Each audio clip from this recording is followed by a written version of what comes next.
The Bill of Rights, Section 1.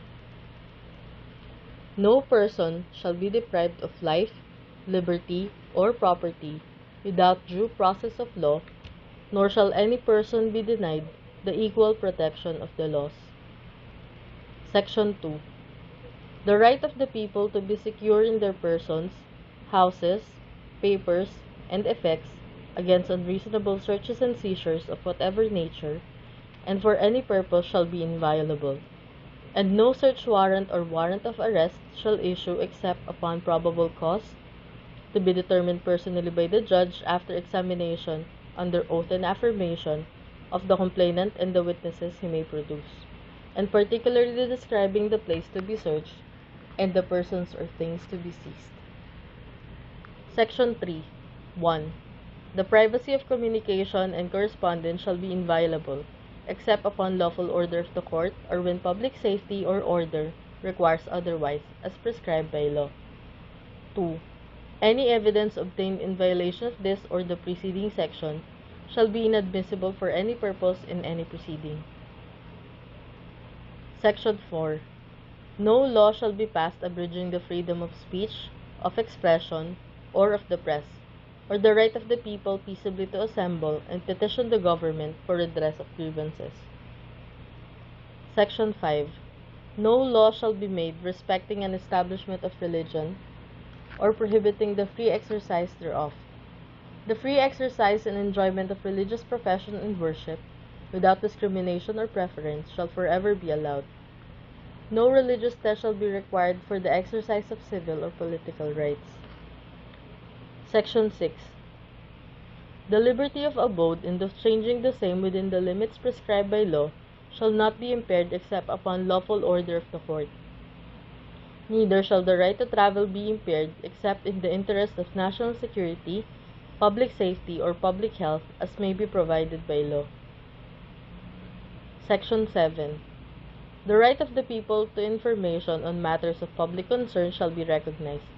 Access to official records and to documents and papers pertaining to official acts, transactions, or decisions, as well as to government research data used as basis for policy development, shall be afforded the citizen, subject to such limitations as may be provided by law. Section 8. The right of the people, including those employed in the public or private sectors, to form unions, associations, or societies for purposes not contrary to law, shall not be abridged. Section 9. Private property shall not be taken for public use without just compensation. Section 10. No law impairing the obligations of contract shall be passed. Section 11. Free access to the courts and quasi-judicial bodies and adequate legal assistance shall not be denied to any person by reason of poverty. Section 12. 1.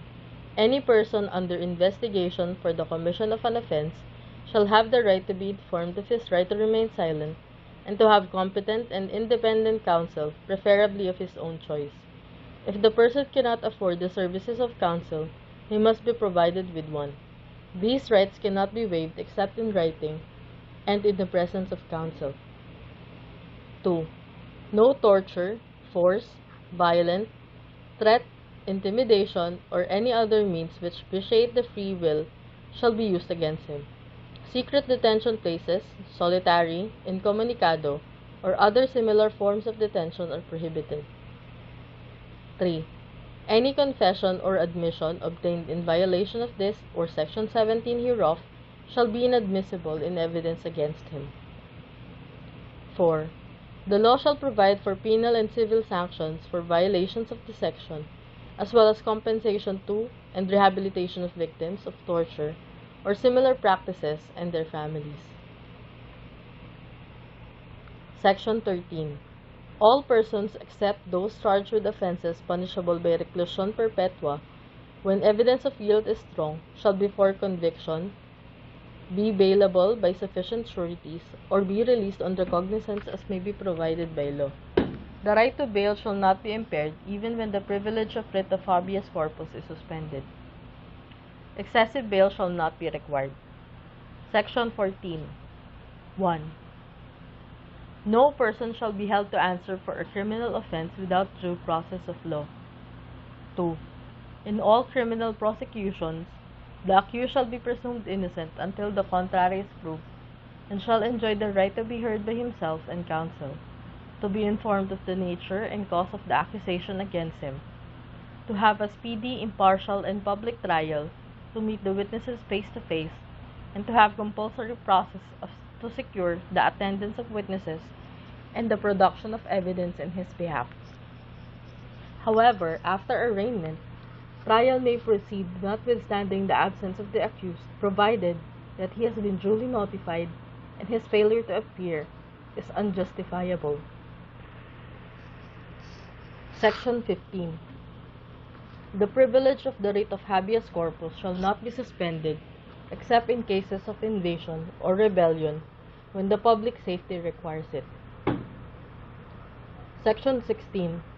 All persons shall have the right to a speedy disposition of their cases before all judicial, quasi-judicial, or administrative bodies.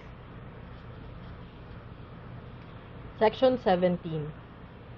No person shall be compelled to be a witness against himself. Section 18. 1. No person shall be detained solely by reason of his political beliefs and aspirations. 2. No involuntary servitude in any form shall exist except as a punishment for a crime whereof the party shall have been duly convicted. Section 19. 1. Excessive fine shall not be imposed, nor cruel, degrading, or inhumane punishment inflicted. Neither shall the death penalty be imposed, unless for compelling reasons, involving heinous crimes, the Congress hereafter provides for it. Any death penalty already imposed shall be reduced to reclusion perpetua. 2. The employment of physical, psychological, or degrading punishment against any prisoner or detainee, or the use of substandard or inadequate penal facilities under subhuman conditions shall be dealt with by law. Section 20. No person shall be imprisoned for debt or non-payment of a poll tax. Section 21. No person shall be twice put in jeopardy of punishment for the same offense, if an act is punished by law and an ordinance. Conviction or acquittal under either shall constitute a bar to another prosecution for the same act. Section 22. No ex post facto law or bill of attainder shall be enacted.